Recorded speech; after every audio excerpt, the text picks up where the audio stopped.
देख रहे हैं नेशन व्यू बीनाज त्यागी के साथ। रात के 8 बजे हम हाजिर हैं देश और दुनिया की हर उस खबर के साथ जो रखती है आपसे सरोकार। खबरों के हर पक्ष और पहलू को आपके सम्मुख रखते हैं ताकि आप खबर पर बना सके अपनी सटीक और निष्पक्ष राय।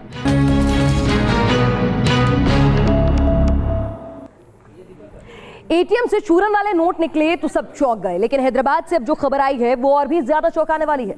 बताया जा रहा है कि यहाँ तो एक जनाब बाकायदा बैंक पहुंच गए, चिल्ड्रन बैंक लिखे हुए नोट लेकर, और फिर उसे जमा करवाने की कोशिश भी करने लगे। आखिर क्या है पूरा माजरा और उसके बाद हुआ क्या, देखिए इस रिपोर्ट में। पहले एटीएम से निकले चूरन वाले नोट, अब बैंक में चूरन वाले नोट का चक्कर। अब तक तो आप दंग थे कि एटीएम से कैसे चूरन वाले नोट निकल सकते हैं, लेकिन अगर बैंक में ही कोई चूरन वाले नोट जमा कराने पहुंच जाए तो क्या कहेंगे। हरे गुलाबी नोटों की ये गड्डियां नकली हैं और हैदराबाद के मौला अली एरिया के इस बैंक में इन नोटों को लेकर पहुंचा है ये शख्स। नाम है यूसुफ शेख।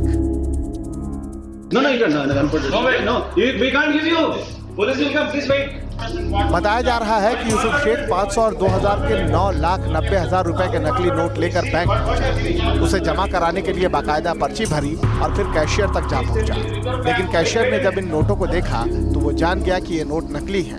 कहा जा रहा है कि इन नोटों पर भी चिल्ड्रन बैंक ऑफ इंडिया लिखा था। पता चल गया कि कुछ उसमें नोट में कोई डिफेक्ट है।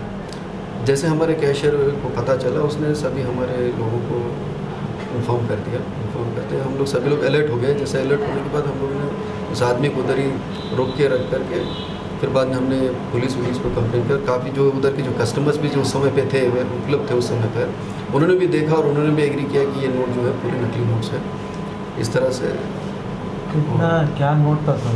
2000 और 500 के नोट्स।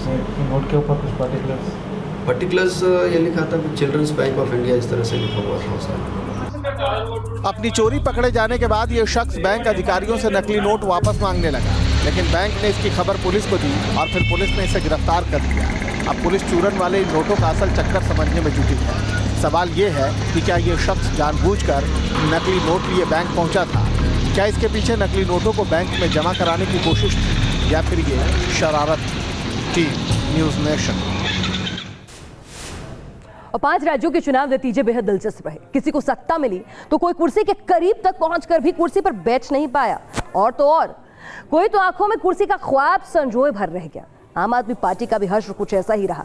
एक वीडियो सामने आया जिसमें नेता जीत से पहले ही जीत का जश्न मनाते हुए नजर आए और अपने ही नेताओं का मजाक भी उड़ा रहे हैं। जी हाँ, जरा आप देखिए आपका ये विक्ट्री वीडियो। महफिल सजी है, कुछ राष्ट्रीय और कुछ क्षेत्रीय नेताओं का मेला लगा है और चूंकि जीत का भरोसा है इसलिए अंदाजे बयां भी अलहदा है। आम आदमी पार्टी 65 सीटें जीत चुकी है और फिर मुख्यमंत्री भी तय कर दिया गया है। सोशल मीडिया पर वायरल ये वीडियो आम आदमी पार्टी का ही बताया जा रहा है, तो आप भी देखिए इस वीडियो में पंजाब में केजरीवाल एंड कंपनी की जीत का जश्न। आ गया भगवंत मान गाना चल रहा है यहाँ पे लाइव। यार राष्ट्रीय नेता लोग गाना गा रहे हैं, रीजनल लीडर्स ज्यादा परेशान न करें। हेलो, किकली सुना दो, किकली।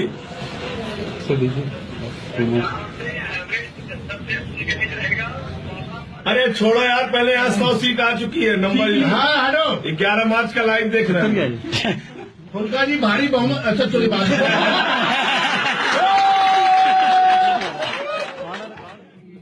अब यहाँ कौन किसका मजाक उड़ा रहा है पता नहीं, लेकिन वीडियो में सब कहे लगाते दिख रहे हैं और हंसी ठिठोली में भगवंत मान को उनकी बड़ी कामयाबी की बधाई भी दी जा रही है। और इस वक्त ताजा खबरें आ रही है जलालाबाद से। भगवंत मान 50,000 वोटों से आगे चल रहे हैं। अभी 11 राउंड की काउंटिंग समाप्त हुई है, बहुत तेजी के साथ आगे बढ़ रहे हैं। भगवंत जी मालवा अकेले मुख्यमंत्री पद के दावेदार होंगे। वैसे जलालाबाद सीट से भगवंत मान 20,000 वोटों से हार गए और सरकार बनाने का दावा करने वाली पार्टी भी ज्यादा कमाल नहीं दिखा सकती, लेकिन यहाँ तो भगवंत मान को बधाइयों का तांता है। मालवा में हर सीट से जबरदस्त बात देखने को मिल रही है इस वक्त। और हमारे साथ लाइन पर है भगवंत मान जी और उनसे हमारे बात करेंगे हमारे संवाददाता दीपक वाजपेयी। भगवान जी पहले आपको बहुत बहुत बधाई। जिस तरह आपने पालन की मालवा से आपको 15 सीटें मिली हैं, अब 2 सीटें आपने अपने दोस्तों को दे दी है। बताइए कि क्या अब आम आदमी पार्टी के मुख्यमंत्री पद के दावेदार आप होंगे? ले लो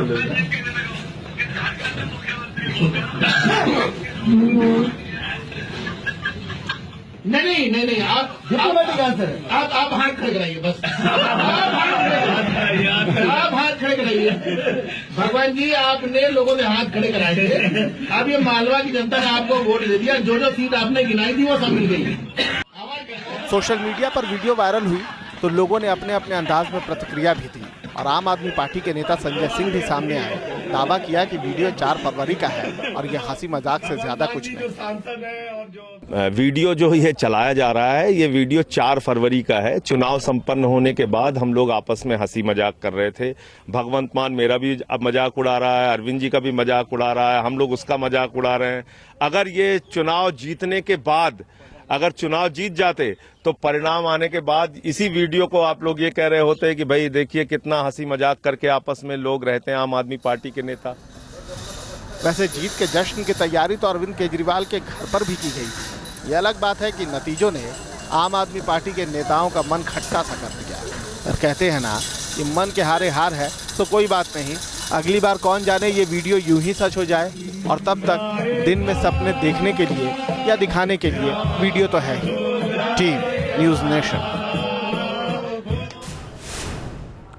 चलिए आगे बढ़ते हैं। गोवा में चूके मणिपुर में पीछे रह गए और दोनों सूबों में बीजेपी ने कांग्रेस के हाथों से सत्ता की चाबी छीन ली। बहुमत का दावा पेश किया और शपथ ग्रहण समारोह भी हो गया भाई। अब विधानसभा में हालांकि बहुमत साबित करना बाकी है, लेकिन सदन के बाहर गोवा से लेकर मणिपुर और दिल्ली से लेकर हर जगह कांग्रेस ताजपोशी पर रार छेड़े हुए है। उसे ये रास नहीं आ रहा कि सत्ता के इतने करीब होते हुए भी सत्ता उनसे हाथ से निकल गई। कांग्रेस हाथ मलती रह गई और मुंह का निवाला छिन गया। मणिपुर में भी बीजेपी ने समर्थन का जुगाड़ दिखा बताकर सरकार बना ली। मणिपुर में कांग्रेस सबसे बड़ी पार्टी बेशक बनी, लेकिन सत्ता की चाबी बीजेपी के हाथ लग गई। पहली बार राज्य में बीजेपी ने सरकार बनाई। नेशनल लेवल के फुटबॉलर और फिर पत्रकार रहे एन वीरेंद्र सिंह ने 8 मंत्रियों के साथ सीएम पद की शपथ ली। एनपीपी के वाई जॉय कुमार ने डिप्टी सीएम पद की शपथ ली, तो वहीं लोसी दिखो, एल जयंता कुमार, लेतपाओ हाओकिप और एन काईसी को भी मंत्री पद की शपथ दिलाई गई। इसके अलावा बीजेपी के टीएच विश्वजीत, टीएच श्याम कुमार और एलजेपी के करम श्याम ने भी शपथ ली। Yeah, we are happy that everything is worked out, and we are happy and we are very confident that this will be a very strong and stable government, and it will be a government that will work for the people of Manipur and change Manipur. अब कांग्रेस चूक गई या BJP हारी बाजी जीत गई, इस पर अपने अपने तर्क बेशक हो सकते हैं, लेकिन सच्चाई ये है कि 24 घंटे के भीतर 2 सूबों में कांग्रेस देखती रह गई और बीजेपी वालों ने सरकार बना ली और अब ताजपोशी पर तकरार है। सुप्रीम कोर्ट की 9 जजेस की बेंच, संविधान बेंच, वो अपना उनका कोई निर्णय है उसको 2 जज सुपरसीड कर देंगे। जब उनकी व्यवस्था है कि सिंगल लार्जेस्ट पार्टी को मौका दिया जाना चाहिए तो दिया जाना चाहिए, जब तक कि कोई 11 जजेस की बेंच उसको सुपरसीड नहीं कर देती। अगर नंबर आपके पास थे तो फिर आप नेता तक तो आप चुन नहीं पाए, तो ये अब आने वाला 16 तारीख को परिणाम इनको बताएगा कि इनके अहंकार, जो अहंकार में बयानबाजी कर रहे हैं, लोकतंत्र में अहंकार के लिए कोई स्थान नहीं है। हालांकि बीजेपी के सामने सदन में बहुमत साबित करने की चुनौती अभी बाकी है, लेकिन तब तक सियासी गलियारों में सरकार पर रार छिड़ा रहेगा। Team news nation. चलिए अब बात करते हैं उन शख्स की जिनकी पहले सरकार गई, रुतबा गया, मंत्री पद गया, गैंगरेप का आरोपी। जी हाँ, अखिलेश सरकार में मंत्री रहे गायत्री प्रजापति की बात कर रहे हैं। आखिरकार लुका छिपी करते करते वो सलाखों के पीछे पहुंच ही गए। 27 फरवरी को अमेठी में वोटिंग के बाद से गायत्री फरार चल रहे थे, उन्हें अब 14 दिन की न्यायिक हिरासत में भेज दिया गया। तकरीबन 15 दिनों की लुका छिपी के बाद यूपी की अखिलेश सरकार में मंत्री रहे गायत्री प्रजापति को गिरफ्तार कर लिया गया। बुधवार की सुबह यूपी पुलिस और एसटीएफ ने गायत्री को अरेस्ट किया। बताया जा रहा है कि प्रजापति के बेटे और भतीजे को हिरासत में लिए जाने के बाद वे सरेंडर करने की कोशिश में थे, लेकिन पुलिस ने फरार मंत्री को हजरतगंज इलाके से पहले ही दबोच लिया। गैंगरेप के आरोपों का सामना कर रहे गायत्री ने अपना और पीड़ित के नार्को टेस्ट की मांग की है। इस केस में निर्दोष फंसाए गए हैं और इसकी मैं मांग करता हूं कि निष्पक्ष जांच हो और उसी के साथ मैं चाहता हूं कि मेरा भी नार्को टेस्ट हो और उस महिला का जो जिसने कहा है उस महिला का भी जो है नार्को टेस्ट हो और दूध का दूध, पानी का पानी, सच्चाई सामने आ जाए। पुलिस ने गायत्री प्रजापति को कोर्ट में पेश किया, जहां से उन्हें 14 दिन की न्यायिक हिरासत में भेज दिया गया। लखनऊ पुलिस के द्वारा ये गिरफ्तारी की गई है और ये गिरफ्तारी लखनऊ में ही हुई है और अब सभी के सभी अक्यूज्ड, 7 अक्यूज्ड थे, वो सातों के सातों अक्यूज्ड गिरफ्तार हो चुके हैं और विवेचना अब अंतिम चरण में है और बहुत जल्दी विवेचक द्वारा गुण दोष के आधार पर चार्जशीट कोर्ट में प्रेषित की जाएगी। सभी एविडेंस जो भी एकत्रित करने थे वो कर लिए गए, सभी का जो भी अक्यूज्ड के भी जो बयान थे वो भी ले लिए गए। गायत्री की गिरफ्तारी को एसपी कानूनी प्रक्रिया बता रही है तो बीजेपी इसे सरकार में बदलाव से जोड़कर देख रही है। कुछ परिवर्तन का असर है या पुलिस प्रशासन? परिवर्तन का असर नहीं है। उनके एमएलए गालियां देने लगे सीओ पुलिस को, उनके एमएलए लोगों को धमकियां देने लगे। आपके चैनलों पर चल रहा है, पूछिए जाके क्या वो हरदोई का एमएलए गिरफ्तार हुआ जिसने सीओ को धमकाया? भ्रष्टाचारी, जितने भी दुराचारी और जितना भी गुंडा तत्व उत्तर प्रदेश के अंदर अब तक सत्ता के संरक्षण में आम जन को तबाह कर रहे थे, ये सबके दिन लद गए हैं। अब देखना, जो प्रशासन अब तक उन्हें बचाता, इस प्रकार के तत्वों को बचाता था, आज वही प्रशासन ऐसे तत्वों के खिलाफ कार्रवाई करने के लिए मजबूर होगा। अब सत्ता बदल चुकी है। इससे पहले इस केस में 6 आरोपियों को पहले ही गिरफ्तार किया जा चुका है। गायत्री के फरार होने से चुनाव के दौरान अखिलेश सरकार को खासी फजीहत का सामना करना पड़ा था। पीड़ित महिला की शिकायत पर गायत्री प्रजापति और उसके साथियों पर सुप्रीम कोर्ट के आदेश के बाद गैंगरेप समेत कई आरोपों में मामला दर्ज किया गया था। Team news nation. और बात जेएनयू के छात्र मुथु कृष्णन की मौत की, जिनके मामले में सियासत गरमा रही है। पुलिस ने मुथु जेएनयू के छात्र की मौत के मामले में अब ये दावा किया है कि घरवाले और छात्रों की मांग पर आत्महत्या के लिए उकसाने और SC/ST एक्ट के तहत मामला दर्ज किया जाए। मुथु कृष्णन ने 2 दिन पहले मुनिरका इलाके में पंखे से लटक कर जान दे दी थी और कोई सुसाइड नोट बरामद नहीं हुआ था। जेएनयू छात्र मुथु कृष्णन उर्फ रजनी कृष्ण की मौत पर उसके घरवाले कई सवाल उठा रहे हैं। उसके घरवाले पोस्टमार्टम न कराने पर अड़े हुए थे। इस बीच केंद्रीय मंत्री निर्मला सीतारमण दलित छात्र रजनी कृष्ण के घरवालों से मिलने पहुंची। घरवालों की मांग और जेएनयू के छात्रों के विरोध के बीच केंद्रीय मंत्री ने दिल्ली पुलिस को इस मामले में उन धाराओं के तहत FIR दर्ज करने को कहा, जिसकी मांग उसके घरवाले कर रहे थे। तो मैंने पुलिस को बोला, इन्वेस्टिगेटिंग ऑफिसर को बोले कि आज का माहौल में देख लो कि कैसे है, तुरंत आप FIR दर्ज करो।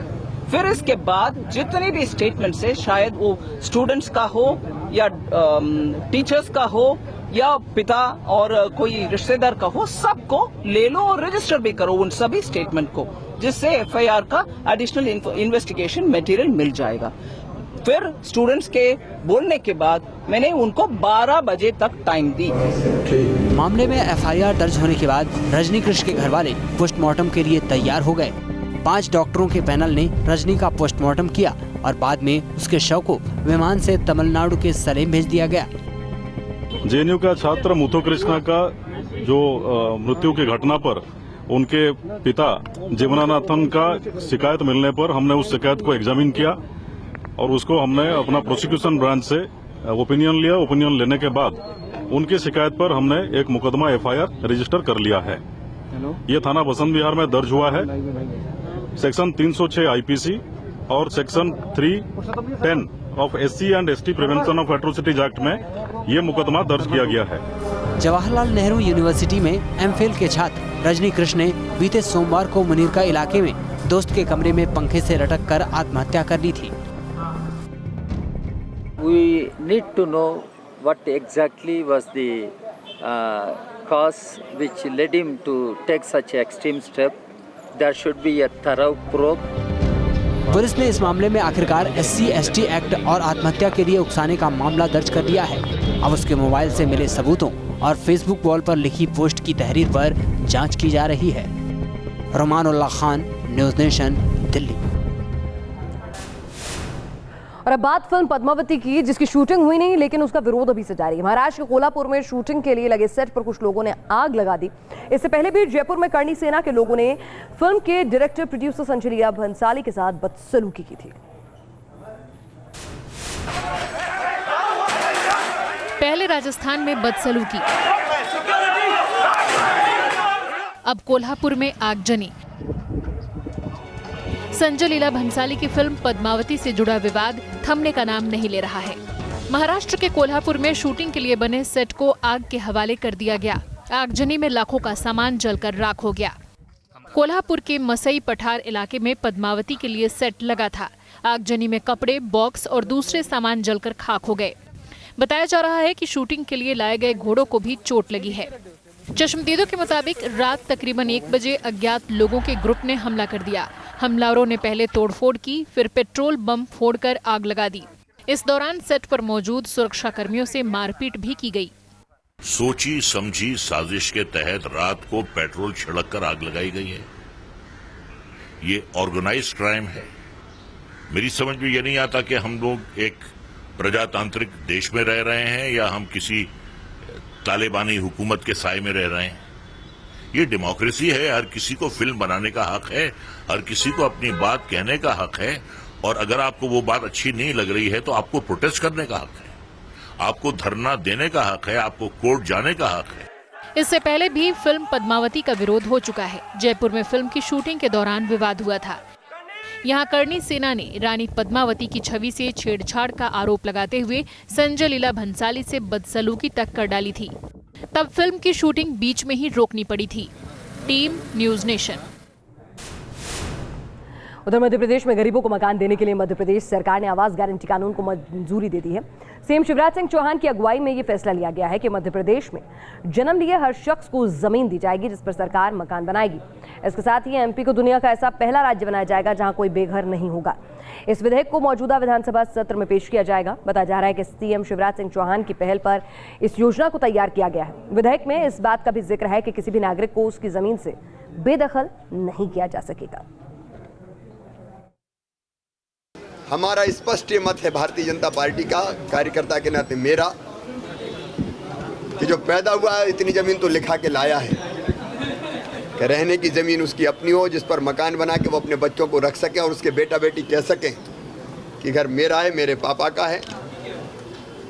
एक अनुभूति अलग हो मेरेपन की, अपनेपन की। और इसलिए आज कैबिनेट ने फैसला किया कि अधिकार हम देंगे, कानून बना के देंगे। ये सरकार की मर्जी पे भी नहीं रखेंगे। ये हक है उसका, अधिकार है उसका। और कानून बनाने के लिए आज विधेयक हमने कैबिनेट की बैठक से क्लियर किया है। उसमें प्रावधान इस बात का है कि रहने की ज़मीन और बाद में फिर उसमें मकान क्रमशः बनाएंगे। लेकिन उसके साथ साथ शहरों में अगर ज़मीन की कमी है तो हर एक को प्लाट दिया नहीं जा सकता। इसलिए हम रियायती दरों पे मकान देंगे, मल्टी बना के। भारत सरकार की योजना है उनके अंतर्गत, प्रदेश सरकार की योजना उसके अंतर्गत। तो ये थी देश और दुनिया की हर खबर हर पहलू के साथ नेशन व्यू में। देश और दुनिया की तमाम अहम खबरों से अप टू डेट रहने के लिए आप हमारी वेबसाइट पर भी लॉग इन कर सकते हैं। हमारा वेब आईडी है www.newsnation.in। तो फिलहाल मुझे दीजिए इजाजत।